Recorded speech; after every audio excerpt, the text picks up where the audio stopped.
Mini episode 1564 of the FDH Lounge is brought to you by Sportsology, delivering unconventional columns and webcasts about sports, TV, music, movies, and more. Follow them on the web at sportsology.com. The FDH Lounge. You'll want to schedule your life around it.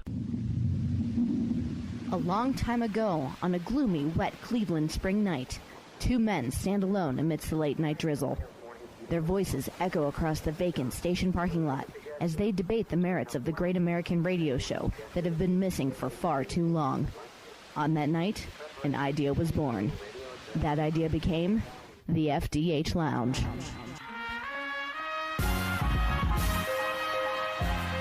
Welcome to the FDH Lounge. Welcome to FDH Lounge mini episode 1564. This is FDH managing partner Rick Morris here with part one of our grand review of 2022 series, our spoiler-free critiques of the top 5 TV seasons of 2022, a historically great year for TV. We could not recommend these shows more. Number 5, The Bear Season 1 on FX and Hulu. Billed as a half-hour dramedy, this is actually a deadly serious, gripping drama about a world-class chef who feels compelled to save his family restaurant after his older brother, who had blackballed him from it, commits suicide. The intense dynamics with the troubled core characters who inhabit the kitchen keep you riveted to the screen at all times. The evolving quest to save the restaurant, intersecting with the issues between the characters, creates a compelling chemistry that makes you dramatically yearn for Season 2 to get here. Number 4, Shoresy Season 1 on Hulu. Never doubt the genius of Jared Keeso.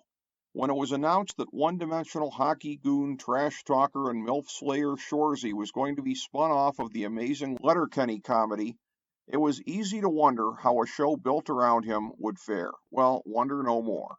The initial season unfolded in the mold of a modernized Slapshot, with Shoresy being broadened into a more interesting character and being surrounded by a crew of eccentrics speaking in a delightful lingo just like Letterkenny. This was the best comedy of the year.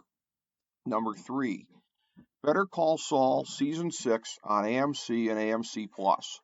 The finale of the Breaking Bad prequel, and by the end sequel, used its unique time jumps to complete the journey of shyster lawyer Saul Goodman in a manner every bit as satisfying as the end of Breaking Bad.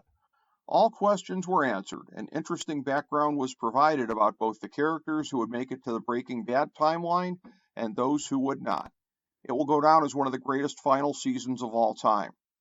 Number 2, The White Lotus Season 2 on HBO. This anthology returned, this time with a new cast, save the awesome returning Jennifer Coolidge, set at a White Lotus resort in Sicily. Season 1 quasi-satirically explored differences between privileged guests and those lower on the socioeconomic ladder, whereas Season 2 puts sex under the microscope, those who sell it, those who see it go dormant in their marriage, those who wreck their marriages by seeking it from outside parties, those who use it as a tool to swindle, those who use it as a tool for revenge and jealousy games in their marriage, those who seek it from a subordinate, those who use it to acquire a job, those who seek it from reckless strangers in order to feel alive, and those who pursue it from perceived wounded birds. Mix in a search for old country relatives, consequential tours of local areas, and intergenerational secrets, and you've got one of the best anthologies of all time. Number 1, Severance Season 1 on Apple TV+.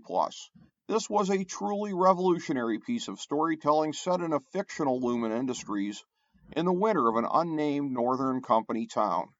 Lumen employees in key departments voluntarily consent to severance, a brain procedure that severs consciousness in the workday from the outside world. Essentially, each employee becomes two separate people, an innie that only exists at work and an outie, the same version that has always existed in the outside world and is blissfully unaware of everything that happens at work. So no matter how bad things get at work, the outie is always none the wiser and keeps showing up for work the next day, and the innies, who don't comprehend the full nature of their secret and important duties, grow increasingly desperate to learn about their outies and find a way to communicate with them. This is set against the backdrop of a monstrous company secret police organization and an outside activist group desperate to reveal the true nature of severance. This unique mashup of spy and sci-fi genres produced as its debut the best season of any program in a year of historic depth for great TV. Thank you for joining us for this mini episode of the FDH Lounge.